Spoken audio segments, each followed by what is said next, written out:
Welcome to my B A learner YouTube channel. বন্ধুসকল, আমি সকলোৱে সুস্থ থাকিব বিচাৰোঁ, নহয়নে বাৰু? আপোনালোকেও নিজকে সুস্থ ৰাখিবলৈ নিশ্চয় সদায় বিভিন্ন ধৰণৰ সুষম আহাৰ লগতে ফল মূলো সেৱন কৰে।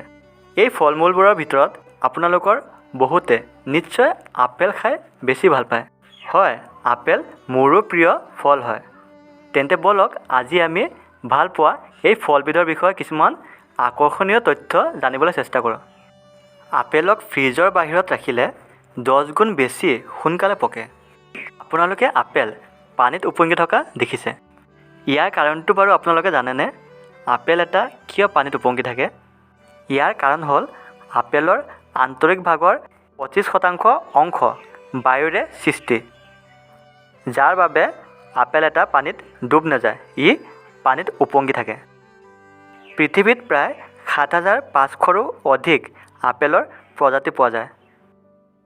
আপেল বিশেষকৈ 3টা ৰঙৰ পোৱা যায়: হালধীয়া, সেউজীয়া আৰু ৰঙা। আপেল অধিক পৰিমাণে উৎপাদন কৰা দেশবোৰৰ নাম হ'ল আমেৰিকা, তুৰ্কী, পোলেও আৰু ইটালী। এটা আপেলত প্ৰায় 10টামান বীজ বা গুটি থাকে। ভাৰতবৰ্ষত অধিক পৰিমাণে আপেল উৎপাদন কৰা ৰাজ্য হ'ল জম্মু কাশ্মীৰ, হিমাচল প্ৰদেশ আৰু উত্তৰাখণ্ড।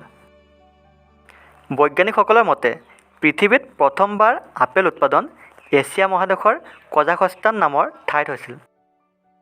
টোপনি গুচাবলৈ কফিৰ তুলনাত আপেল অধিক কাৰ্যকৰী, কিয়নো ইয়াত থকা প্ৰাকৃতিক চেনি কেফিনৰ তুলনাত অধিক শক্তিশালী। জাপানত পৃথিৱীৰ আটাইতকৈ ডাঙৰ আপেল পোৱা গৈছে। এই আপেলটোৰ ওজন আছিল 1.849 কিলোগ্ৰাম। সাধাৰণতে বনৰীয়া আপেলৰ গছবোৰ কাঁইটীয়া হয়। আপেলৰ গছবোৰ প্ৰজাতি অনুযায়ী 5ৰ পৰা 30 ফুটলৈকে ওখ হয়। এতিয়া বলক আমি সদায় আপেল খালে আমাৰ কি লাভ হ'ব পাৰে সেই সম্পৰ্কে অলপ জানো আহক।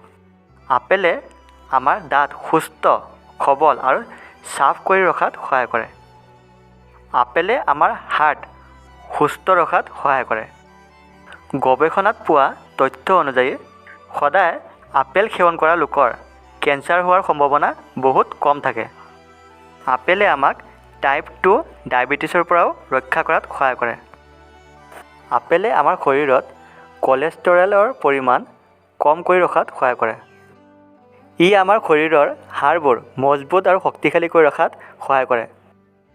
আপেল আমাৰ মগজুৰ কাৰণে অতি লাভদায়ক, কিয়নো ই আমাৰ মগজুৰ স্মৃতিশক্তি বৃদ্ধি কৰাৰ লগতে আমাৰ একাগ্ৰতা, মনোযোগ আদি বৃদ্ধি কৰাত সহায় কৰে। বন্ধুসকল, আজিৰ ভিডিঅ'টো ইমান আছিলে। যদিহে মোৰ এই ভিডিঅ'টো আপোনালোকৰ ভাল লাগে তেন্তে লাইক আৰু শ্বেয়াৰ কৰিবলৈ নাপাহৰিব। ধন্যবাদ।